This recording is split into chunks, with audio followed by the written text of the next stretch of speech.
दृष्टि के teaching exam YouTube channel में एक बार फिर से आपका स्वागत है। मैं हूं गीतांजलि शुक्ला।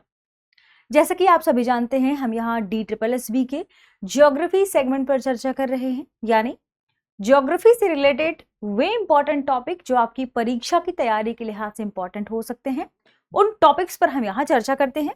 बेसिकली उन टॉपिक्स के हम कंसेप्ट को समझने की कोशिश करते हैं और साथ में उनके कुछ फैक्ट देखते हैं, वे फैक्ट जो आपकी परीक्षा के लिहाज से महत्वपूर्ण है। ठीक है, कई इंपॉर्टेंट टॉपिक्स पर ऑलरेडी हमने चर्चा कर रखी है। मौसम में परिवर्तन के बारे में, ऋतुओं में परिवर्तन के बारे में, पृथ्वी की गति के बारे में, कितने प्रकार की गति होती है, पृथ्वी में कौन कौन से बल कार्य करते हैं, पृथ्वी की आंतरिक परतें कौन कौन सी हैं, सौरमंडल के बारे में, ब्रह्मांड के बारे में, पृथ्वी की उत्पत्ति के बारे में, बहुत सारी अन्य इंपॉर्टेंट इंफॉर्मेशन जो इन टॉपिक से रिलेटेड थी वो भी हमने देखी है। ठीक है, फिर हमने वायुमंडल पर चर्चा की, वायुमंडल की विभिन्न परतों के बारे में डिटेल से देखा, हमने सूर्यातप को समझने की कोशिश की और इसी क्रम में हम आगे बढ़ते बढ़ते तापमान पर पहुंचे।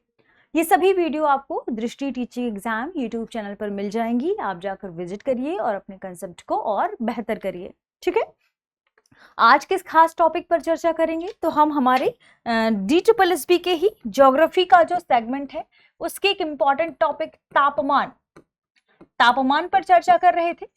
तापमान के क्रम में हमने तापीय प्रतिलोमन को देखा था कि तापीय प्रतिलोमन की घटना क्या होती है, इन्वर्जन ऑफ टेम्परेचर की घटना क्या होती है, और इसी के क्रम में हम आगे बढ़ते बढ़ते पहुंचे थे तापमान के क्षैतिज वितरण पर, है ना, और उसे भी हमने लास्ट क्लास में समझा।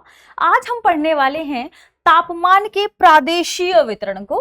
प्रादेशीय वितरण की जब हम बात करेंगे तो टेम्परेचर प्रादेशीय यानी पूरे ग्लोब में टेम्परेचर का वितरण कहां पर कितना है, इस आधार पर देखना, इस आधार पर जानना, यही इसका प्रादेशीय वितरण है। सामान्य तौर पर आप कह सकते हैं कि किसी भी ग्लोब में किसी भी स्थान का जब प्रादेशिक वितरण देखा जाएगा तापमान का, तो वो कहीं ना कहीं उसके क्षैतिज वितरण को ही दिखाता है, क्षैतिज वितरण को ही प्रदर्शित करता है। ठीक है, तापमान के प्रादेशिक वितरण को जानने के लिए कैसे हम इसे डिवाइड करेंगे, तो ध्यान रखें, तापमान का प्रादेशिक वितरण यानी पूरे ग्लोब में पूरे क्षेत्र में या कितने हिस्सों में कहां पर तापमान किस तरीके से वितरित है, डिवाइड है, इसे जानना।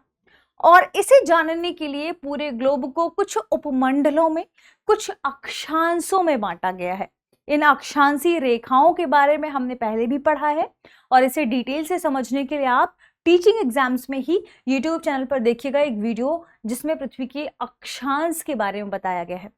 अक्षांश क्या होते हैं, इनका वितरण कैसे किया गया है, देशांतर क्या होते हैं, इनका वितरण कैसे किया गया है, ये आपको उस वीडियो में मिल जाएगा। ठीक है, यहां हम देखेंगे तापमान के प्रादेशिक वितरण के संदर्भ में ही कि कैसे इसे डिवाइड किया गया है। तो पूरे ग्लोब को तापमान की दृष्टि से कई उपमंडलों, कई अक्षांशों में बांटा गया है। इन्हीं अक्षांशीय प्रदेशों को, इन्हीं मंडलों को हम तापमान के वितरण के आधार पर देखेंगे कि उस पूरे क्षेत्र में जहां जितने अक्षांशों के बीच कितना तापमान पहुंच रहा है और उनकी खास विशेषताएं क्या हैं, इसे हम आज की क्लास में पढ़ने वाले हैं। तो बेसिकली ध्यान क्या रखना है, प्रादेशीय वितरण में उस पूरे रीजन की, उस पूरे क्षेत्र की खास विशेषताएं क्या हैं। ठीक है, तो ध्यान रखिएगा, हम तापमान के वितरण को उनकी विशेषताओं के आधार पर देखेंगे। और ध्यान रखिए कि जो भी मंडल हम डिवाइड करेंगे, जितने अक्षांशों को हम यहाँ डिवाइड करने वाले हैं, उनकी अपनी मिलती जुलती विशेषताएं होंगी। ठीक है, ग्लोब कुछ इस तरीके से होगा। पृथ्वी का क्या है, एक प्रतिकृति है ग्लोब। ठीक है, इसकी प्रतिकृति में जो बिल्कुल बीचों बीच रेखा गई है, जिसे भूमध्य रेखा कहा गया है, 0 डिग्री अक्षांश कहते हैं हम उसे। ग्लोब में बिल्कुल बीचों बीच जो रेखा है, इसे विषुवत रेखा भी कहते हैं। इसे हम विषुवत रेखा भी कहते हैं, इसे हम भूमध्य रेखा भी कहते हैं। भूमध्य रेखा क्यों? क्योंकि यह भूमि को 2 बराबर भागों में डिवाइड करती है। ऊपर वाले हिस्से को उत्तरी गोलार्ध कहा जाता है और निचले हिस्से को दक्षिणी गोलार्ध कहा जाता है ना।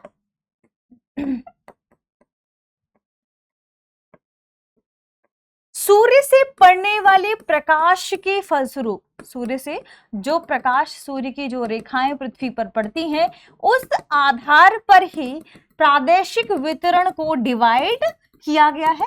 हम इसे यहां समझने की कोशिश आज करेंगे, ठीक है।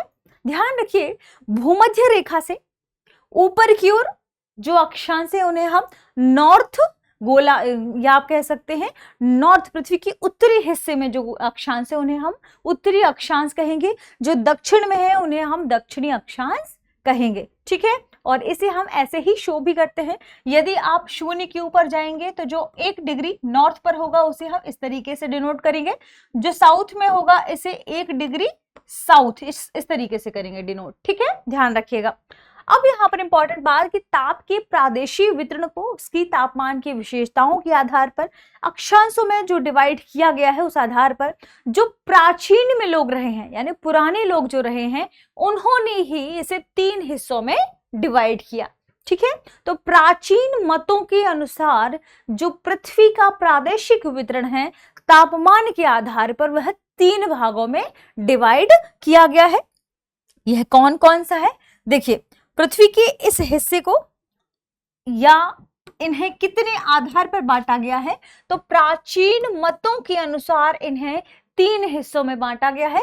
सबसे पहला जो हिस्सा है उसे उष्णकटिबंध कहा जाएगा।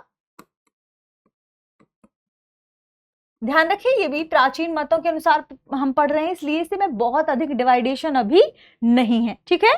तो प्राचीन ग्रीक विचारकों के अनुसार पहला हिस्सा है उष्णकटिबंधी। इसके बाद जैसे ही हम ऊपर की ओर बढ़ेंगे अक्षांशों में, भूमध्य रेखा से आप इस तरफ और भूमध्य रेखा से इस तरफ, तो जैसे ही आप बढ़ेंगे आप मध्य अक्षांशों में आएंगे, तो उस हिस्से को शीतोष्ण कटिबंध कहा गया है, ठीक है। और इन्हीं प्राचीन ग्रीक विचारकों के अनुसार ही जो तीसरा हिस्सा है उसे शीत कटिबंध कहा गया है, ठीक है, ध्यान रखिएगा। यानी प्राचीन ग्रीक विचारकों के अनुसार जो ग्लोब है वह तापमान में उसका जो प्रादेशिक वितरण है वह 3 हिस्सों में है, और इन 3 हिस्सों को हम यहाँ आज पढ़ने की कोशिश कर रहे हैं। तो बेसिकली जब उष्ण कटिबंध आए तो ध्यान रखिएगा, टॉरड जोन इसे कहते हैं, ये भी आपको ध्यान रखना है। टॉरड जोन ये इसलिए इंपॉर्टेंट है इनके बारे में जानना, क्योंकि कई बार आपको हो सकता है देवनागरी में ही टॉरड जोन लिखकर आ जाए, ठीक है, तो इसलिए इनके इंग्लिश नेम भी आपको याद रखना है। टेम्परेट जोन, इससे पहले भी एक पेपर में प्रश्न पूछा गया था जिसमें शीतोष्ण कटिबंध को टेम्परेट जोन करके ही प्रश्न फ्रेम किया गया था, ठीक है, तो इसलिए ध्यान रखिएगा। फ्रिजिड जोन, ये इंपॉर्टेंट है, इन तीनों के नामांकन ध्यान रखें। अब हम इन तीनों को समझने की कोशिश करते हैं। तो जो ग्रीक विचारक थे, प्राचीन ग्रीक विचारक थे जिन्होंने ग्लोब को डिवाइड किया कि कितना तापमान कहाँ पर कितना है, इस आधार पर, तो सबसे पहले जो हिस्सा उन्होंने डिवाइड किया कि भूमध्य रेखा से ऊपर 23, 23.5 डिग्री नॉर्थ और 23.5 डिग्री साउथ। उन्होंने क्या कहा, भूमध्य रेखा से ऊपर 23.5 डिग्री नॉर्थ और भूमध्य रेखा से दक्षिण में 23.5 डिग्री साउथ। ये जो बीच का हिस्सा है, ये जिसमें भूमध्य रेखा वाला हिस्सा भी शामिल है, यह उष्णकटिबंधीय जोन है, यह उष्णकटिबंधीय क्षेत्र है, उष्णकटिबंधीय क्षेत्र है। इसे ही उन्होंने, ध्यान रखिएगा, उष्णकटिबंधीय जोन कहा, टॉरड जोन कहा, ठीक है। टॉरड जोन की जो खास विशेषताएं हैं वह यह है कि यहाँ पर सूर्य लगभग वर्ष में एक दिन लगभग क्या होगा, कम से कम एक दिन लंबवत पड़ेगा, ठीक है। तो आपको क्या ध्यान रखना है, शेष हिस्सों में कम से कम एक दिन लंबवत पड़ेगा। भूमध्य रेखा पर हमेशा लंबवत सूर्यातप प्राप्त होता है, भूमध्य रेखा यानी 0 डिग्री पर, शेष हिस्सों में कम से कम एक दिन, ध्यान रखिएगा, क्या है, सूर्य लंबवत पड़ता है, लंबवत यानी सूर्यातप डायरेक्ट प्राप्त होता है, ठीक है। तो भूमध्य रेखा के दोनों ओर 23.5 डिग्री नॉर्थ, 23.5 डिग्री साउथ से इनके बीच वाला हिस्सा उष्णकटिबंधीय यानी टॉरड जोन कहलाता है, ये ध्यान रखिएगा। ठीक है। कर्क, और या इसे आप कह सकते हैं कर्क रेखा और मकर रेखा के बीच की दूरी, ठीक है, ये भी ध्यान रखिएगा। मकर रेखा और कर्क रेखा के बीच की दूरी, ये भी आपको ध्यान रखना है, ठीक है। ये इसकी खास विशेषताओं में से है। यानी भूमध्य रेखा पर एक तो सूर्य वर्ष भर सीधे अपना सूर्यातप प्रदान करता है और शेष हिस्सों में कम से कम एक बार सूर्य क्या होगा, लंबवत आएगा। यहाँ पर सूर्यातप की सर्वाधिक मात्रा प्राप्त होती है, कहां पर, ग्लोब में, ध्यान रखिएगा, ठीक है। यानी यहाँ पर सूर्यातप की सर्वाधिक मात्रा प्राप्त होती है, ये आपको ध्यान रखना है, ठीक। दूसरा जोन उन्होंने जो डिवाइड किया अक्षांशों के ही आधार पर, वो है 23.5 डिग्री नॉर्थ से 66.5 डिग्री नॉर्थ और 23.5 डिग्री साउथ से 66.5 डिग्री साउथ, ठीक है। यानी 23.5 डिग्री नॉर्थ से 66.5 डिग्री नॉर्थ के बीच जो हिस्सा है, यह शीतोष्ण कटिबंधीय हिस्सा है, शीतोष्ण कटिबंधीय जोन है, ध्यान रखें, टेम्परेट जोन जिसे हम कहते हैं, ठीक। 23.5 डिग्री साउथ से 66.5 डिग्री साउथ के बीच जो हिस्सा है, इसे भी शीतोष्ण कटिबंधीय क्षेत्र कहा जाएगा, या इसे भी हम कह सकते हैं टेम्परेट जोन, ठीक है, ध्यान रखिएगा। इस जोन की खास विशेषताएं, यहाँ पर सूर्य की किरणें तिरछी पड़ने की वजह से तापमान इस हिस्से की तुलना में, यानी भूमध्य रेखीय क्षेत्र के आसपास की तुलना में थोड़ा कम मात्रा में पहुंच पाता है, ध्यान रखिएगा। ये भी ध्यान रखना है, इस हिस्से की जो तापीय विशेषताएं हैं वे अलग होंगी। इस जोन में जो तापमान प्राप्त होगा वह उष्णकटिबंधीय जोन की तुलना में कम प्राप्त होगा, ठीक है। ये ध्यान रखिएगा कि इनके बीच के अक्षांश क्या है, ये ध्यान रखना है कि जहां उष्णकटिबंधीय क्षेत्र में जो दिन और रात है वो लगभग 24 घंटे के आसपास हमने डिवाइड किया है, ठीक है। लेकिन जो शीतोष्ण कटिबंधीय क्षेत्र है, यहाँ पर जो दिन और रात की अवधि है वहां यह बढ़ जाती है। तो दिन और रात की अवधि शीतोष्ण कटिबंधीय क्षेत्र में बढ़ जाती है, लेकिन आपको क्या ध्यान रखना है कि यह 24 घंटे से कम ही होती है। दिन और रात की अवधि यहाँ अभी 24 घंटे से कम ही होती है, ठीक है। अगला हिस्सा है 66.5 डिग्री नॉर्थ से ऊपर 90 डिग्री तक, यानी ध्रुवों तक, ठीक है। इसे क्या कहते हैं हम, 66.5 डिग्री नॉर्थ से ऊपर ध्रुवों तक 90 डिग्री तक जो हिस्सा है, इसे हम शीत जोन कहते हैं या शीत क्षेत्र कहते हैं, ठीक है। और ठीक ऐसे ही 66.5 डिग्री साउथ से 90 डिग्री साउथ तक जो क्षेत्र है, इसे हम शीत जोन या शीत क्षेत्र कहते हैं, ठीक है।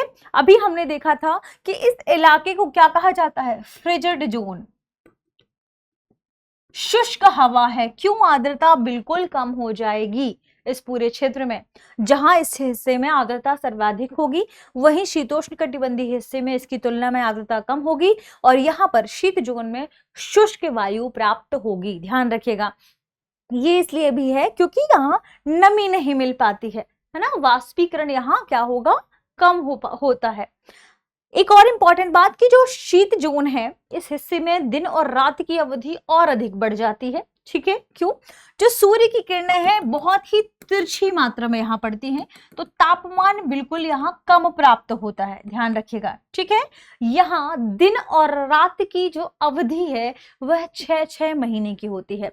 तो ध्यान रखिएगा, ध्रुवों पर ध्यान रखें, ध्रुवों पर दिन व रात की अवधि 6 महीनों की होती है, ठीक है। इस हिस्से में यदि हम 66.5 डिग्री नॉर्थ की बात करें, 66.5 डिग्री साउथ के आसपास की बात करें, तो 6 महीने का वहां यह नहीं होता है, लेकिन ध्रुवों पर दिन और रात की अवधि 6 महीने की होती है। और सूर्य के तिरछे होने की वजह से तापमान यहाँ बिल्कुल कम होता है। तो ध्यान रखिए, जब हम प्रादेशिक वितरण की बात करते हैं और प्राचीन ग्रीक मतों को जब हम मानते हैं, तो उनके अनुसार जो सर्वाधिक तापमान प्राप्त होता है ग्लोब में, वह उष्णकटिबंधीय हिस्से को प्राप्त होता है ना। इसलिए इसे उष्णकटिबंधीय भी कहा जाता है। लगभग लंबवत किरणें पड़ती हैं, यहाँ पर तापमान अधिक होता है। तापमान अधिक होने की वजह से वाष्पीकरण अधिक होता है। वाष्पीकरण के अधिक होने की वजह से ऊपर बादल बनते हैं, यानी संघनन की क्रिया के फलस्वरूप जब बादल बनते हैं तो वर्षा भी अधिक होती है। और वर्षा होने की वजह से यह क्षेत्र क्या होता है, सदाबहार वनों का क्षेत्र होता है ना। यहाँ पर घने बड़े बड़े पेड़ों वाले वृक्ष और घने जंगल पाए जाते हैं। जैव विविधता भी इस क्षेत्र में अधिक होती है। ठीक है, वैसे ही शीत कटिबंधीय जोन की बात करें तो यहाँ का तापमान उष्ण कटिबंधीय जोन या तो इसकी तुलना में क्या होगा, कम होगा। ठीक है, यहाँ पर दिन और रात की अवधि क्या होगी, 24 घंटे से कम होगी, लेकिन वैसी नहीं होगी जैसे उष्ण कटिबंधीय क्षेत्र में होती है। ठीक है, इसके अलावा ध्यान रखिएगा कि जो शीतोष्ण कटिबंधीय जोन है वहां पर आपको जो डिफरेंस देखने को मिलेगा ग्रीष्म और शीत ऋतुओं में, यहाँ शीतोष्ण कटिबंधीय जोन में, तो आपको जो शीत और ग्रीष्म ऋतु इनमें जो डिफरेंस देखने को मिलेगा इसके तापमान में, वह आपको अधिक देखने को मिलेगा। शीत ऋतु में बहुत अधिक टेम्परेचर गिर जाएगा, ग्रीष्म ऋतु में जो टेम्परेचर है उनमें भी तापमान में अलग अलग अंतर या अधिक अंतर देखने को मिलेगा। ये किस वजह से है, ये सूर्य के उत्तरायण और सूर्य के दक्षिणायन होने की वजह से होगा। उत्तरायण में आप ध्यान रखें, उत्तरायण होने से यहाँ पर टेम्परेचर अधिक होगा ग्रीष्म ऋतु, दक्षिणायन होने से यहाँ ग्रीष्म ऋतु शीत ऋतु हो जाएगी, यानी टेम्परेचर बहुत अधिक गिर जाएगा।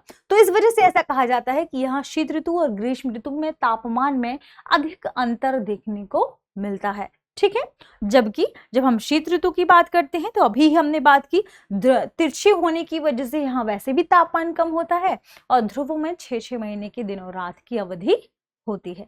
ठीक है, तो ये था हमारा पूरा एनालिसिस, किसके आधार पर, ग्रीक विचारकों के आधार पर, जो तापमान का प्रादेशिक वितरण है। फिर बाद में और मत आते गए, आगे मत आने के क्रम में ही इन जोन के भीतर ही कई सब जोन बन गए। उन सब जोन के बारे में हम अगली क्लास में पढ़ेंगे। ठीक है, कि ये सब जोन कौन कौन से हैं। जैसे आपको कहीं समशीतोष्ण क्षेत्र मिलेगा, कटिबंधी समशीतोष्ण कटिबंधीय क्षेत्र मिलेगा, कहीं आपको अर्ध उष्ण कटिबंधीय क्षेत्र मिलेगा। तो ये सब क्षेत्र कौन कौन से हैं, इन्हें कब डिवाइड किया गया और इस क्षेत्र की खास विशेषताएं क्या हैं, ये हम अगली क्लास में पढ़ेंगे, डिटेल से जानने की कोशिश करेंगे, उनके वहां वेजिटेशन को भी समझेंगे। तब तक आप सभी पढ़ते रहिए, रिवीजन करते रहिए। शुक्रिया।